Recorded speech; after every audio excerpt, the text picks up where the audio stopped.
ఇక decoration పనులైతే start అయిపోయాయి. మా రిలేషన్స్ వాళ్ళే ఈ విధంగా డెకరేషన్ అంతా చేస్తున్నారు. ఇంకా బయట వాళ్ళకి ఎవరికీ చెప్పలేదు. ఓన్లీ స్టేజ్ మాత్రం వేశారు. తర్వాత డెకరేషన్ అంతా మా అక్క వాళ్ళ కొడుకు, అలాగే మా వారు వాళ్ళ ఫ్రెండ్ కూడా ఇద్దరు కలిసి వేశారు.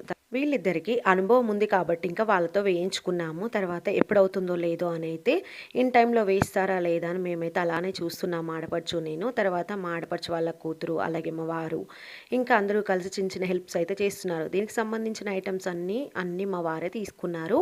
ఇక వాళ్ళు డెకరేషన్ అంతా కంప్లీట్ చేశాక ఇప్పుడు మేము రెడీ అవ్వాలి కదా. మా అమ్మ ఉంటే అన్నీ అయిపోతాయండి. సారీ అంతా కట్టేసింది. ఇదంతా వేసేసిన తర్వాత ఇక మా చిన్నోడికి కూడా రెడీ చేయించాలి కదా. నాది అయిపోయిన తర్వాత మా చిన్నోడికి కూడా డ్రెస్ చూపించగానే వేసుకుంటా అనేసి లాక్కున్నాడు. ఇక వేసే ముందు వాడు అల్లరి చూడండి.